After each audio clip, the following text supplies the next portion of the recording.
Friends, இன்னைக்கு பாத்தீங்கன்னா left over vegetables வச்சு ஒரு வெஜிடபிள்ஸ் பராத்தா மாதிரி பண்ண போறேன். அது எப்படின்னு காட்டுறேன். இதுக்கு பாத்தீங்கன்னா சப்பாத்தி மாவுல பாத்தீங்கன்னா இந்த புதினா லீவ்ஸ் எல்லாம் போட்டிருக்கேன். புதினா லீவ்ஸ் நல்லா ஸ்மாஷ் பண்ணி போட்டிருக்கேன். அதே மாதிரி பாத்தீங்கன்னா இங்க பார்க்கும்போதே தெரியும் உங்களுக்கு கலர்ஃபுல்லா இருக்கும். இந்த மாதிரி ரெட் சில்லி ஃபிளேக்ஸ் எல்லாம் போட்டிருக்கேன். இந்த மாதிரி ரெட் சில்லி ஃபிளேக்ஸ் எல்லாம் வந்து போடுறதுனால பசங்க இந்த சில்லிஸ் எல்லாம் எடுத்து வைக்கணுங்கிற அவசியமே இல்லை. இதோடய மிக்ஸ் பண்ணி சாப்பிடலாம். அது கூட பாத்தீங்கன்னா இந்த கோதுமை மாவுக்கு அளவா ஒரு ஸ்பூன் அளவுக்கு வந்து பிங்க் சால்ட் ஆட் பண்ணிருக்கேன். இதோட லெஃப்ட் ஓவர் வெஜிடபிள்ஸ் இருந்துச்சுன்னா நம்ம மத்தியானம் பசங்க சாப்பிடாம விட்டாங்கன்னா அந்த வெஜிடபிள்ஸ் இந்த மாதிரி சப்பாத்தியில போட்டு பண்ணலாம். இல்லைன்னா நீங்க வெஜிடபிள் சப்பாத்தி மாதிரி பசங்களுக்கு ஹெல்த்தியா கொடுக்கணும்னா நீங்க இந்த மாதிரி ஆனியனையும் பீன்ஸ் கேரட்டையும் போட்டு வதக்கி அல்லது கேபேஜ் எல்லாம் கூட கேப்சிகம் எல்லாம் போட்டு பண்ணலாம். பட் எங்கிட்ட இப்ப இருக்கிற வெஜிடபிள்ஸ் வச்சு நான் பண்ணிருக்கேன். சோ இதை பாத்தீங்கன்னா இதை நல்லா நான் ஃப்ரை பண்ணிட்டு இந்த பொட்டேட்டோ ஸ்மாஷ் பண்ணுவோம் பாத்தீங்களா, இந்த மாதிரி இருக்கிறது வந்து நான் நல்லா இப்படி ஸ்மாஷ் பண்ணிக்கிறேன். இப்படி எல்லாத்தையும் நல்லா ஸ்மாஷ் பண்ணிட்டு இந்த சப்பாத்தி மாவுல போட்டுட்டு நான் உங்களுக்கு அந்த டவ் ரெடி பண்ணிட்டு காட்டுறேன். பாருங்க, ஓரளவுக்கு நான் நல்லா ஸ்மாஷ் பண்ணிருக்கேன். பட் இந்த வெஜிடபிள்ஸ் பாயில் ஆயிருக்கணுங்க. ராவா போட்டீங்கன்னா நல்லா இருக்காது. பாயில் இருந்துச்சுன்னா உங்களுக்கு டேஸ்டும் நல்லா இருக்கும். குட்டிஸ் கொடுக்கறனால சொல்றேன். சோ இப்போ இதெல்லாம் எடுத்து இதுல போட போறேன். இதுல பாத்தீங்கன்னா நான் எதுவும் வந்து தண்ணி ஆட் பண்ணல. ஃபர்ஸ்ட் இதெல்லாம் போட்டு மிக்ஸ் பண்ணதுக்கு அப்புறம் தான் கொஞ்சமா தண்ணி ஆட் பண்ண போறேன். இப்போ இது எல்லாத்தையும் எடுத்து இதெல்லாம் மிக்ஸ் பண்ணிக்கிறேன். ஸோ இந்த காய் வெஜிடபிள்ஸ்ல பாத்தீங்கன்னா நான் வந்து கொஞ்சமா ஒரு பேருக்கு தான் கொஞ்சமா போட்டு வதக்கியிருக்கேன். ஸோ ஏற்கனவே நான் சப்பாத்தி மாவுல சால்ட் போட்டிருக்கேன் இல்லைங்களா, அதனால நான் இதுல வந்து வெஜிடபிள்ஸ்ல சால்ட் ஆட் பண்ணல.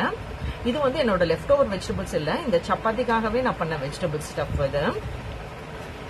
ஸோ இப்போ பாருங்க, இந்த மாதிரி நான் ரெடி பண்ணியிருக்கேன்.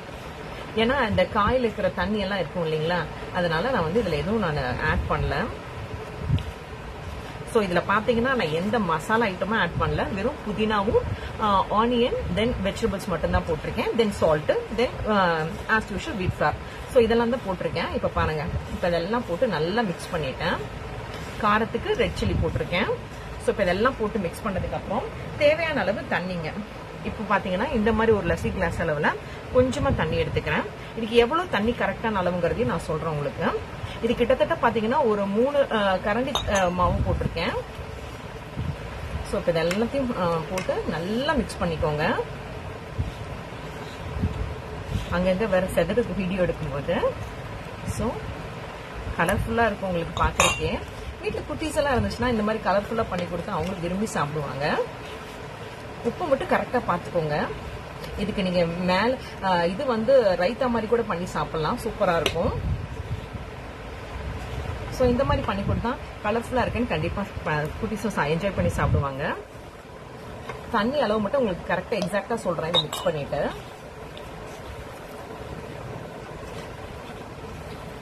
இது எல்லாத்தையும் மிக்ஸ் பண்ணிட்டு உங்களுக்கு காட்டுறேன். இந்த ஸ்பூன் அளவுக்கு வந்து நான் வந்து பிங்க் சால்ட் வந்து ஒரு ஃபுல்லா வந்து எடுத்து போட்டேன் இந்த மாவுக்கு. நான் சொன்ன மாதிரி 3 கரண்டி இந்த தோசை மாவு ஊற்றுவோம் பாத்தீங்களா, இந்த குழிக்கரண்டின்னு, அந்த கரண்டிக்கு வந்து பாத்தீங்கன்னா இந்த அளவுக்கு பிங்க் சால்ட் கரெக்டா இருந்துச்சு. உங்க குவான்டிட்டி தகுந்த மாதிரி நீங்க இப்போ அட்ஜஸ்ட் பண்ணி போட்டுக்கோங்க. இதெல்லாம் இப்ப பாருங்க, மாவை நல்லா ரெடி பண்ணிட்டேன். ஆஸ் யூஷுவல் சப்பாத்தி மாவு பண்ணுவோம் இல்லைங்களா, அந்த மாதிரி தான். ஸோ தண்ணி நான் கரெக்டா அளவு சொல்றேன்னு சொன்ன பாத்தீங்களா. இந்த மாதிரி லஸ்ஸி கிளாஸ் அளவுல பாத்தீங்கன்னா ஒரு ½ கிளாஸ், ஒரு பெரிய லஸ்ஸி கிளாஸ் அளவுல பாத்தீங்கன்னா ஒரு ½ கிளாஸ் அளவுக்கு தண்ணி தேவைப்பட்டுச்சு.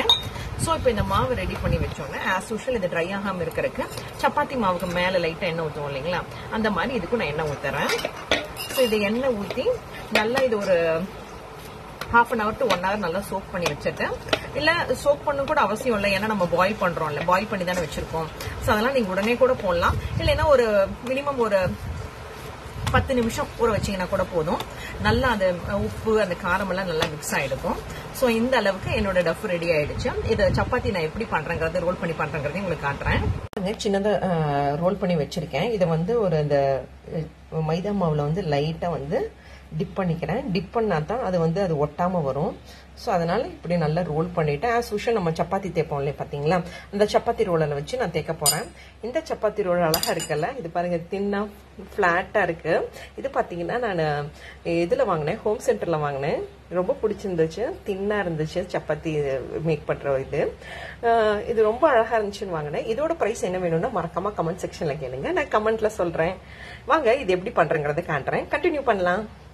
திக்கா இந்த ரோலர் வச்சு நல்லா தேய்ச்சிட்டேன். இது வந்து நானே ரோல் பண்ணும்போது காட்ட முடியல, ஏன்னா வந்து வீடியோ எடுக்க முடியல ரோல் பண்ணிட்டு ஒரே கையில. ஸோ அதனால தான் எடுத்துட்டு காமிக்கிறேன், ரோல் பண்ணிட்டு காமிக்கிறேன்.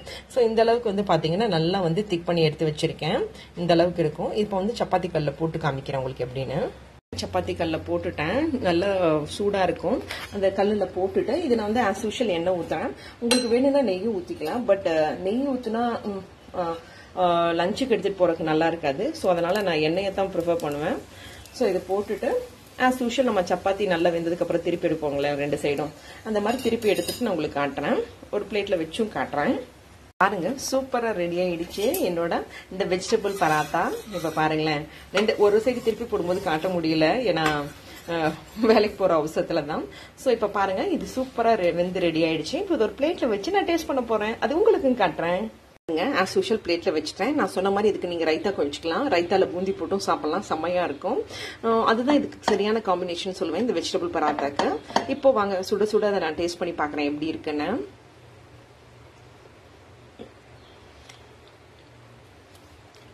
வா, சும்மா சொல்லக்கூடாதுங்க, உப்பு காரம் உரப்பா இருந்தது நான் இந்த டவ் ரெடி பண்ணும்போது.